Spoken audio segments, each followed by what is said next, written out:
There was a time, and it wasn't that long ago, when people would be digging in the hills, maybe putting in a house or a garden, or just playing, moving rocks and dirt, and they would come across something different, something that wasn't rocks or dirt. It was often stuck in the rock and sometimes just laying there by itself. It was hard, usually shiny, and you could work on it without it fragmenting and falling apart like rocks did.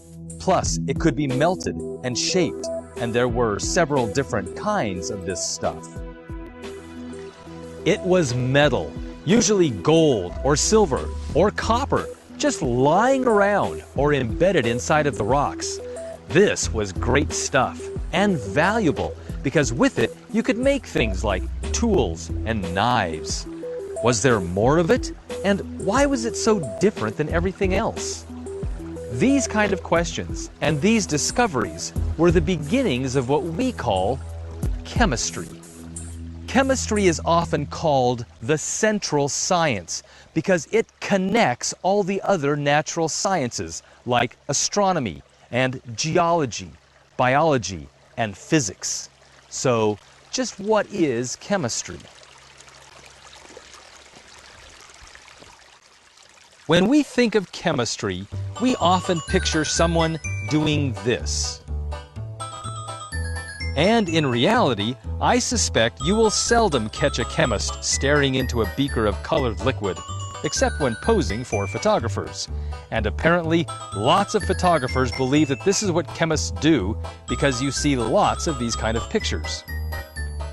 Technically, chemistry is, quote, the study of matter and energy and the interactions between them. That oddly enough happens to be the same definition for physics, the study of matter and energy and the interactions between them. So, what's the difference between chemistry and physics? Well, imagine if the universe was this pocket watch. Physics examines the movement of the hands and the springs, the forces that cause it to wind and unwind, the sound of the ticking, the light passing through the face. And what is sound and time and light anyway? Physics is the physical mechanism, the universe, and how it works. Chemistry, on the other hand, disassembles the watch, disassembles the universe into individual components, the minute, the hour, and the second hand, the pieces and the parts. Then the chemist tries to reassemble the pieces to make something new and different. Can we reassemble the pieces to make different watches? Or maybe even something that's not a watch at all, like cufflinks or jewelry or earrings. Or let's take another example, this toy truck. It isn't a single piece of plastic, is it? No, it's made up of several components that were put together to assemble the truck, and it can be disassembled again. For example, here is the bed of the truck, and the cab of the truck, and the frame.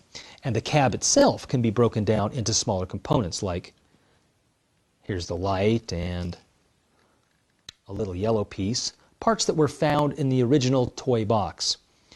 When you finally come to a component that can't be broken down any further, you know you've arrived at a basic toy part, a basic toy element that can't be broken down anymore, unless of course you hit it with a hammer, in which case it ceases to become that toy part.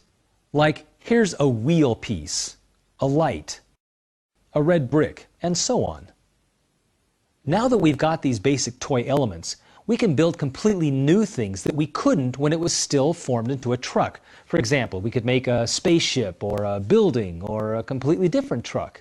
Once you disassemble it, you can make completely new and useful toys. But you have to disassemble it first. The world of chemistry is similar to these toys. We come to things in our world, grass, water, the air, the couch, and we break them down, just like the watch and the truck, separating them into smaller and smaller components until we arrive at the basic parts that built it in the first place. In fact, the motto of early chemists was, in Latin, solve et coagula, separate and join together. Solve et coagula. And that is what chemistry is, the art of separating everything into its individual pieces or elements, then recombining them to form new substances. Now, it is true that much of chemistry can be very complex, requiring a great deal of hard work, years of study, a lot of complicated math, and yes, probably some staring into beakers of colored liquid. But it is also true that a great deal of chemistry can be fun to study and understandable by just about everybody, even if you don't know the complicated math.